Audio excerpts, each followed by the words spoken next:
Who could that be? This story happened when I was appointed as Bronze Melodia, A what? a position exclusive to the Oak family, charged with listening to the problems and vexations of Dreamscape residents, and providing them with the relevant guidance. It was during that period that I had the opportunity to hear voices from all corners of the Dreamscape. Joy, sorrow, arrogance, regret. The complex tapestry of human nature that formed the world. And I was fortunate to catch a glimpse of it. He was a dream chaser, and an illegal stowaway. Just like the rest of them, he came to Penacony in search of a better life. Except that, to most people, the price he paid, I suppose you could say it was everything. He told me I sold everything I could at home. The house, the land, even his 2 children. He said he could not afford to raise them, and that at least they could eat if they lived as slaves. He had a plan in place. He would buy back his children once he had made his fortune, and enjoy Penacony's beautiful dream with them. Alas, his plan to smuggle himself was somewhat clumsy, and he was sniffed out by those pig-headed hounds.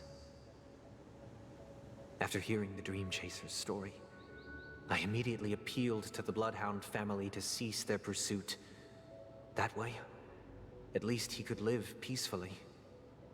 But I was still too naive to the ways of the world.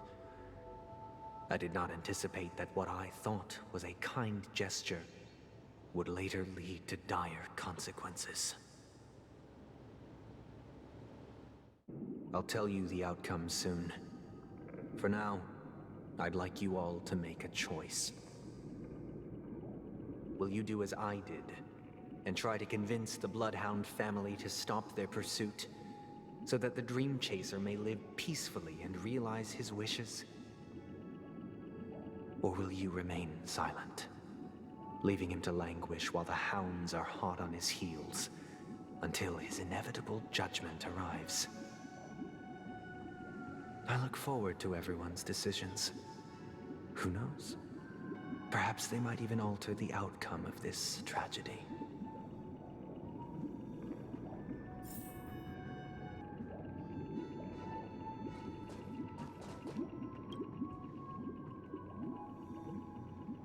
A dream chaser story.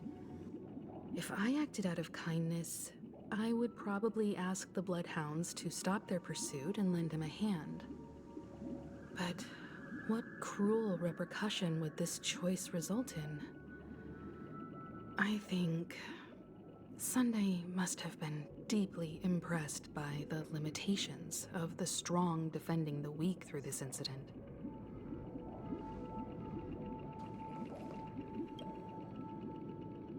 This question... Surely it has some connection to the baby bird story. And this connection is precisely the breakthrough Sunday aims to use to persuade us. I'd probably choose to ask the Bloodhounds to cease their pursuit.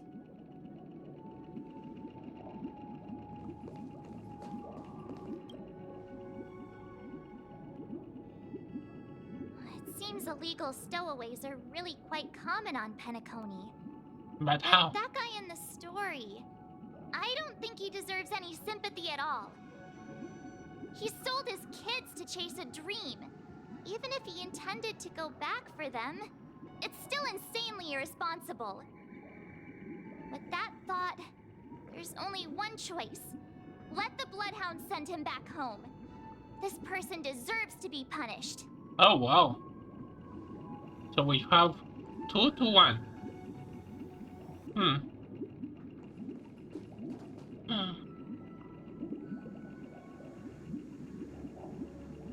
I think if because all the Isla, right?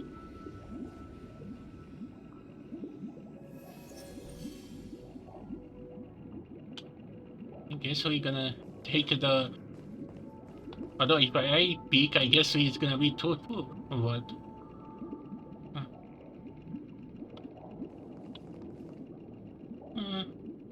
Although I'm not surprised the so-called, oh yeah, the a few choices that you pick is gonna matter a lot, and that is gonna be just, oh, this country has just little change.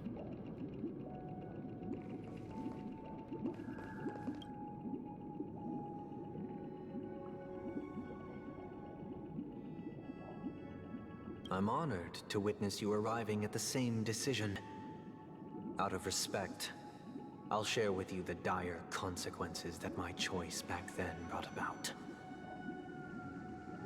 First, the outcome. He attained major success. After avoiding capture, he ran a business for a few years, very quickly making a name for himself, elevating his status. He might not have become a tycoon like old Audie, but he was considered a character of excellent repute. Now then, did he realize the wish he set out to achieve? No. The last time I saw him was in the real world, where the Hounds were going to permanently exile him, and I was the accompanying Bronze Melodia. The mission was simple. Listen to the criminal's repentance.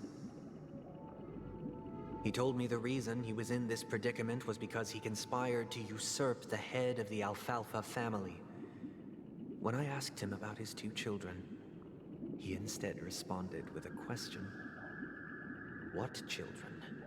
Oh, come on! In the end, my heart aligned with the harmony, and the good deed I dared to undertake held no value, turning instead into a wrongdoing. It created a lamentable oppressor and countless oppressed individuals. As to your choice, I once again offer my heartfelt apologies. Next comes the third and final decision. And the story this time is my own. This story happened the day I was appointed the Oak family head. At that time, Mr. Gopherwood was the current Dream Master, and as per his wish, we had a private conversation. What surprised me was that the Dream Master had only come to deliver a letter to me. He let me read its contents, and it was a letter from my sister. The letter contained the usual pleasantries, anecdotes from her travels, nothing out of the ordinary. Just as I started wondering how this letter related to our discussion, the Dream Master began to speak. Do you know who wrote this letter? Sister? My sister, of course. But why would you personally visit me to hand me a letter from my sister containing mere trivialities? To help you grasp the full scope of this issue. Do you know where Robin is at this moment? From what the letter indicates, she must be in Caspelina 8, correct? She's touring there right now. Correct. Has she mentioned anything about a stray bullet? A stray bullet? What? A war has broken out on that planet. It is because of this very reason that Robin chose this destination. To spread the word of the harmony. And to save the lives of that planet. She personally made for the front lines. She hoped to ease the people's suffering with song, and was willing to brave mortal danger to deliver the IPC's medical supplies. Unfortunately, stray bullets show no such compassion. Wait, she was shot? Is she alright? If the operation was successful, She should probably be recovering in the field hospital. By the eon above, the bullet struck her neck directly, yet possibly as a reward for her consistent deeds of harmony. It didn't hit any vital arteries. Once you've attended to your outstanding tasks, it'd be advisable to write her back as soon as possible. Wait, she legit has a bullet? Have a bullet on her neck? Okay, I need to check her mother now because I think mark of that should be visible, right? Those damned savages! I'll pack my bags right away. My gratitude for bringing this to my attention, Mr. Gopherwood. Now you understand why she always wears such elaborate neck ornaments, don't you? Not until you How pointed this could out. this happen? Miss Robin. It's all in the past, so please don't worry. I share this in the meager hope that you will understand the harmony's limitations and predicament.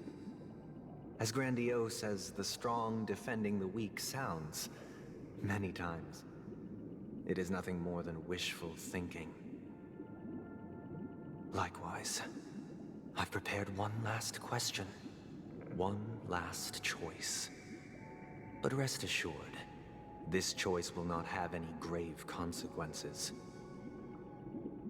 Because this is merely a figment of imagination, a nightmare that has haunted me through countless nights. If you ever had the opportunity to make a choice like I did, would you still support Robin's journey on the path of harmony?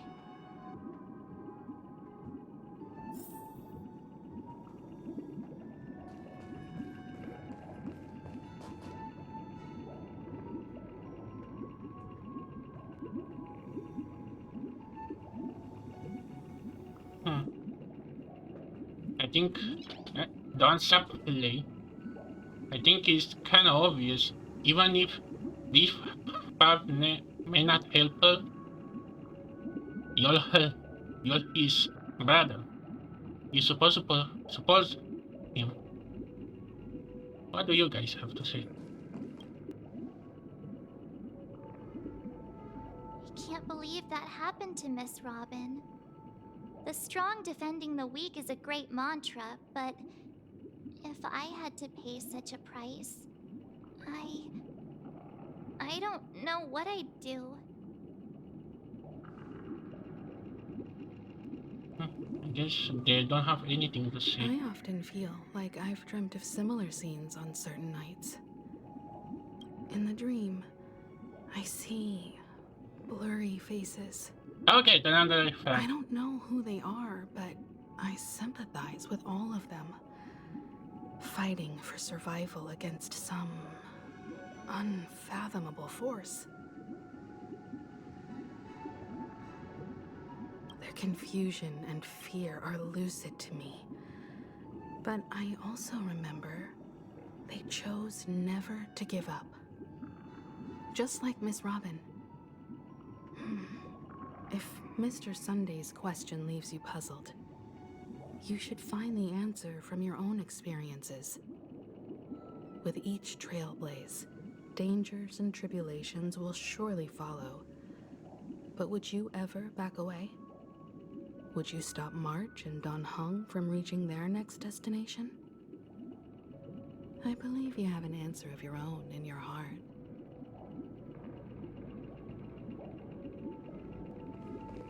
Firefly, have something to say? Miss Robin's courage is admirable, but the fact that she is also Mr. Sunday's younger sister? No, I doubt he'd wish harm on his own flesh and blood, no matter how grand the ambition.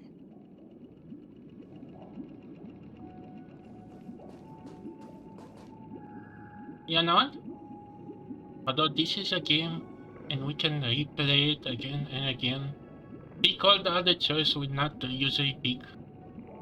I think we can learn something from, say, Nier Automata. Can you be serious for a second?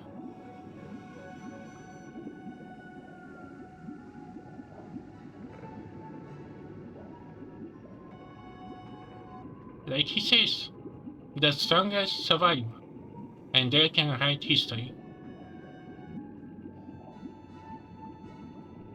But the family is a family. Even if you pick the worst choice, you have to learn to live with that.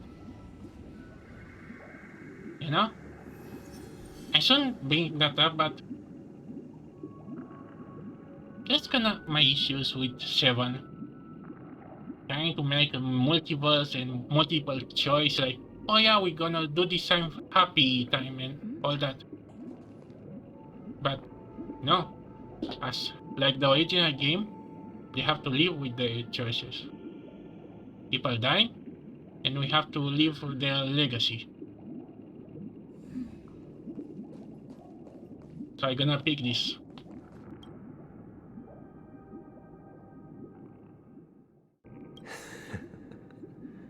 I see. I am now aware of everyone's stances. Raising these questions merely serves to illustrate one point. The plight of Penacony cannot be salvaged by the Harmony. The true foundation for a sweet dream paradise can only be established through the Order, where the strong govern the weak. I know the suffering of being tormented, the turmoil of losing your way, how sorrow and even despair set in when matters don't work out. All of this causes me unending pain, because this is not what happiness is at all. We must teach the weak how to live a happy life. And this life isn't some noble propriety that the upper crust preaches, but in definitive terms, a way of survival that belongs to everyone. So what is your definition of living a happy life? Good question. Human consciousness is fundamentally an illusion, a cage known as self-worth. People lured in by this illusion make mistakes, yet still ask that external influences bear the burden. When one mistake after the next permeates the masses, they become impossible to trace. Thus, the amassing of these individual cages culminate to form a prison, a place dictated only by the rule of survival of the fittest. Nature is always accompanied by predation and sacrifice. Its antithesis is known as order. That is what I want to do. Unite people's happiness under the banner of order. They won't need to make bitter choices any longer, nor face the weaknesses of humanity. They can cast aside their primal instincts to build a haven for mankind. Simply describing thoughts is far too abstract, so allow me to provide a simple example. As you all may know, there are societal norms like weekends and long weekends that exist on some worlds. During these hard-earned rest days, people are given the chance to extricate themselves from the stresses of everyday life, allowing a certain tranquility to return to their souls. And it is only on these days that people do not have to adhere to the law where the strong prey on the weak. They can live out their lives happily during these brief intermissions. It's just a pity that 2 or 3 days are still too fleeting compared to the span of a lifetime. From where I stand, society's ideal system should be 7 rest days. Following Sunday, there should ensue a second, a third, and indeed an infinite procession of Sundays. This should be the face of the new world. Idyllic, eternal, peaceful days. And thus, every person can return to their base selves in this utopia. Some gaze in reverence at the stars, pouring their whole beings into calculating the distance between us and the isolated world of Pagana. Meanwhile, some seek refuge in quiet corners, holding one another, unencumbered by the chains of unwelcome obligations. There would be no need to bear the hardships of reality.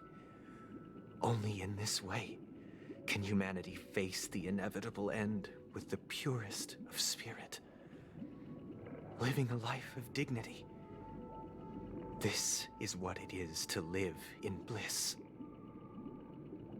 Miss Firefly, you who are stricken with entropy loss syndrome, you of all would surely understand this.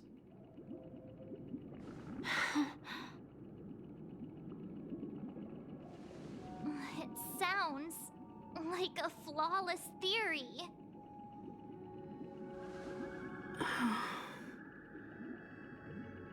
But what is the price to attain all this? The cost is minute, merely a personal and eternal sacrifice. If this paradise is to be maintained for everyone, someone must remain trapped in solitary awakening until the end of the cosmos. Awakening. Which means that this so-called paradise is still a dream. Stepping into this paradise means forsaking reality, correct? It is not forsaking, but transcending. Flesh, blood, sorrow, weakness. If the physical is the root of spiritual suffering, it is only logical that we defeat it. But in this supposed bliss, people won't have defeated their demons. The chance to overcome their tribulations would be forever lost to them. In other words, it is an escape. That's another way of understanding it. But there is no shame in escape. On the contrary, the seeds of escape exist in everyone's hearts. Don't you agree, Miss Firefly? And as to why we sleep, it is because we are afraid to awaken from our dreams. But this is not in conflict with the grand plan. Only in acknowledging this can we truly understand the frailty of human nature, and from there, show compassion and protection.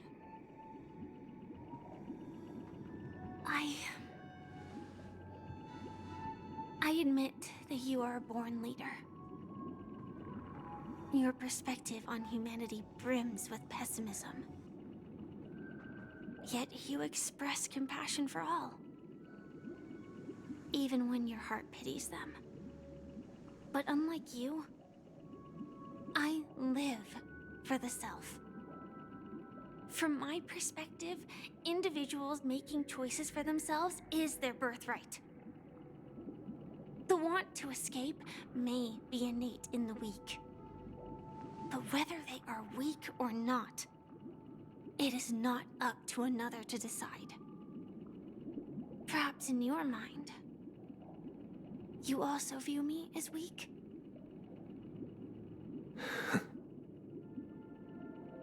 Because I don't think so. Since Miss Firefly has said her piece, the Astral Express will also naturally give you our answer. We'll leave it to you. Just as Mr. McHale instructed before. Tell him our choice.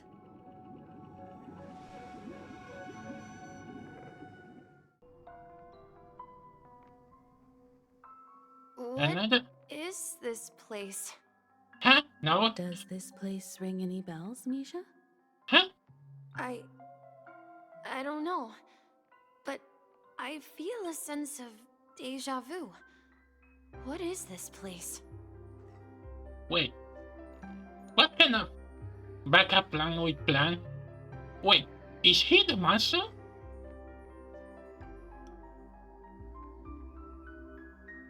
It's the realm within a dream bubble. This was left to the Astral Express by a nameless. but weirdly, when we entered it, it was completely empty. Dr. Edward from the Dreamscape sales store told me that dreams are formed from memories, and a dream bubble can't take shape if its core is empty. Wait, this is the black one we look inside and was nothing? Wait, how will we do deduce Misha gonna... Wait, did we put Misha in this? So I thought you might be able to help us in unraveling this mystery, Misha. How? As a hotel doorman, you know Penacony best among us. I don't know much about dream bubbles, but if you want to figure out what this mansion is, I'll do my best. Himeka, how in the world did you deduce that he is the key or something? Because, let you know, I cannot think of a moment that he could... Like, okay, this better have a payoff. I'm counting on you then. Himeko, I still don't get it. Why were you so sure that Misha had a connection with this dream bubble? Yeah, can I you wasn't enlighten sure. us? It was just a hunch. But since Misha feels familiar with this place, my hunch might be correct.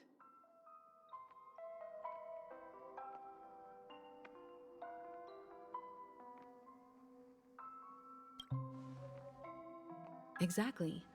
This is where you and Firefly encountered death, which we now know as dormancy. Considering its connection to Dreamflux Reef, it's not surprising it appeared here. The question now is, who brought you here? Based on the clues we have so far, it's unlikely to be that masked fool. So identifying them is crucial to us. We're drawing closer to the truth once more. Let's give Misha some time, as I believe he'll unveil the secret of this dream bubble.